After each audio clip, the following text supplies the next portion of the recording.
Joining us now, former U.S. Attorney for the District of Columbia, Joe diGenova, and former Deputy Assistant Attorney General Victoria Toensing, Fox News contributor Sarah Carter. Joe, we will begin with you and where we are today, because I think the Steele announcement that he is going to start talking could blow this part of it wide open. Well, he's obviously made a strategic decision because he's going to be interviewed by John Durham. It's not the Inspector General from the Department of Justice who's going to talk to him, because he doesn't have any reason to talk to Mr. Horowitz. He's going to talk to John Durham and his people. So there's obviously some sort of deal that's been worked out. This is great news. But according to some reports, there are limitations on his testimony. I can't believe that Durham would agree to such limitations. But this is what's important. He has to tell the truth to Durham, because even though his testimony will be given overseas, he can be indicted in the United States if he lies to Durham. So I assume he's going to tell the truth, because this is the big casino now.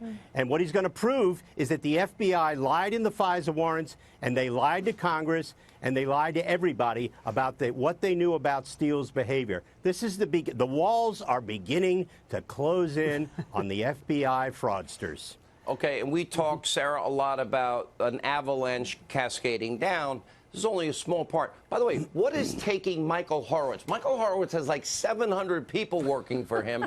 When do we get this FISA report finished and completed? Or is it possible he's completed it and handed it over to the Attorney General and we don't know? Victoria's saying no. Why, Victoria? Because I think that he's run into difficulty in getting some documents from Chris Wray of the FBI. And so that's going to prolong his inquiry. And that's about what he can do. An inquiry, of course, he can't subpoena anybody and he can't indict anybody. But he can make criminal referrals, can he not? He can. Yes.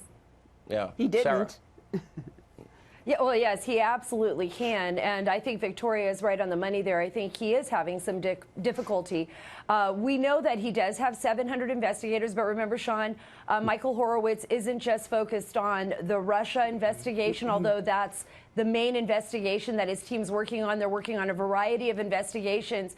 So this has really taken up the bulk of his time. But every day we get something new, at least I do in my email box, from the Inspector General on other issues that they're working on. And as for Christopher Steele, I think what's so significant here is that he probably worked out some kind of immunity deal before coming here, before making any statements to investigators or to the prosecutor, whether that be John Durham or somebody else that they have in mind. So think about that. If he did cut an immunity deal, that means he probably has a lot to say. Okay, but the thing is, he's already been questioned under oath. And when push came to shove, Joe, and he had to tell the truth about the dossier, he ran from it. Otherwise, he would have been held on a perjury charge. And his answer was clear, that he never verified it. He had no idea if any of it was true, maybe 50-50. It was raw intelligence. Meanwhile, the FBI's paying him, Hillary's paying him, the DNC's paying him, and a Russian oligarch are paying him, all for the same lies. And it did get disseminated by the likes of what? Brennan, Clapper? Who else may have, pushed that propaganda out to the American media that were just gullible and hungry for anything that hurt Donald Trump? Well, there's no doubt that Steele, in his deposition in the London libel case that's been filed against him, made it clear that he had not verified the information in the dossier, that it was all unverified, that he couldn't vouch for it. And therefore, it's pretty obvious that he probably told the same thing to the FBI, and that the FBI knew that it was merely a cover piece for them to use to try and get Carter Page and Papadopoulos and Michael Flynn and everybody else. Listen, make no mistake about it. The FBI at the Comey level, at the senior level, and the senior Department of Justice under Obama were engaged in a criminal conspiracy against President Trump while he was a candidate, while he was president-elect, and while he was president. That's why John Durham wants to talk to him, because there was a criminal conspiracy led by senior FBI officials. And I just hope all of them, McCabe, Comey, all of them, Baker, just keep talking publicly. Do they get held accountable? That's what this audience wants to know. That is the single most asked question I get. Because if they're not held accountable, We don't have a constitutional republic. We don't have equal couldn't agree justice. more.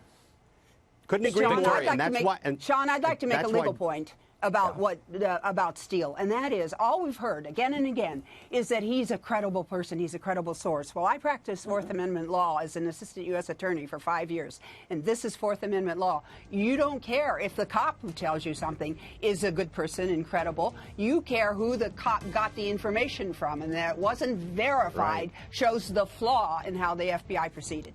That's really And it well also said. shows- Sarah, go ahead. And it also shows the flaw in what many of the reports coming out of the media that basically lifted up Steele and tried to make him appear as if he was credible, because those were the only sources of information that we got were from the media that was trying to perpetuate these stories. All right, great work. All three of you have been phenomenal. Appreciate your insight.